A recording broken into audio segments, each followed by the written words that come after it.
to? Sila! Yan! Ibig sabihin nun, bagong lambat, hindi ba? Ano? Lambat?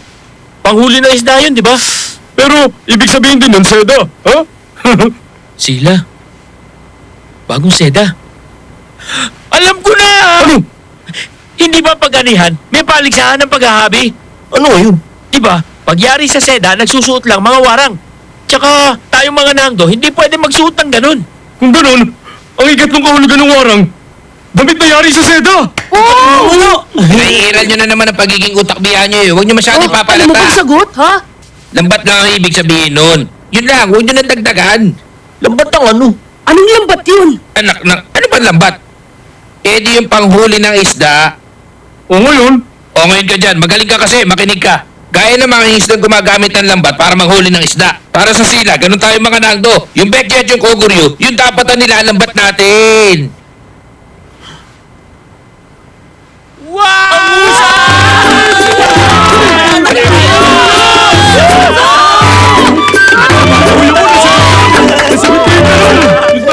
nasagot.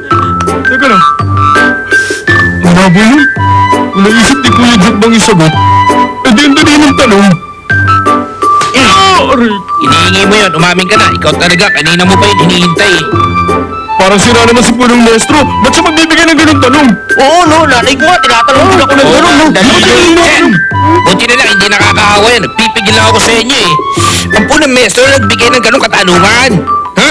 Anong dahilan? Yung kahinaan ng warang ang hinuhuli niya. Talaga? Ha? Oh? Ano yun? Yun lang ang kahulugan ng sila?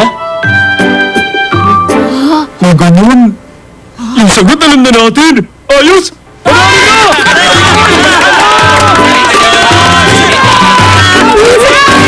Sagot!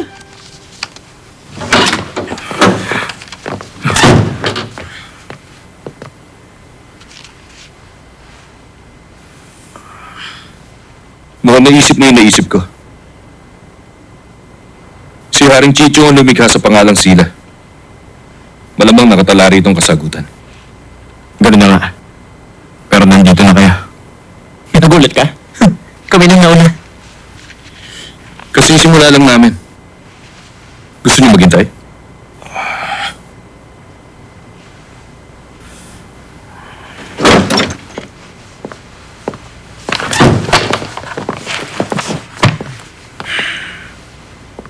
Badyang Sukpop, sumama kayo sa akin.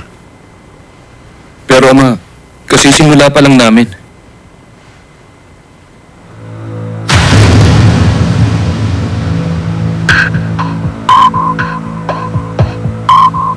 Naipanalo mo na yung unang bahagi ng paligsahan. Kaya dapat pagbigyan mo naman yung iba.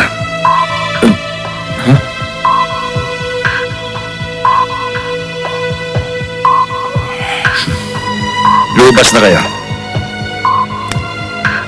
Opo. Opo.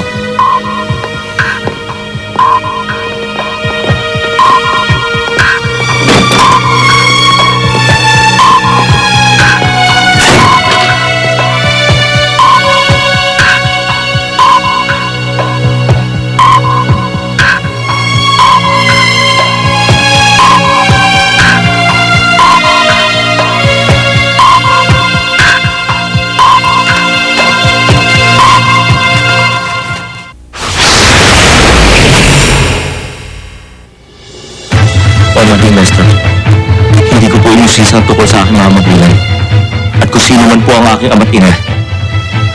Alam ko po nagawa nila akong talikuran dahil may mabigat silang dahilan. Bakit mo gustong malaman ang tunay mong katauhan? Maestro, pakiusap. Sino po ang tunay ko ama? Alam mo kung anong ikatlong kahulugan? Maaaring si Lady Michelle lang ang nakakaalam ng kasagutan. Punong Maestro, sinasabi mo bang itinago ni Michelle ang ikatlong kahulugan? Binago niya kasaysayan.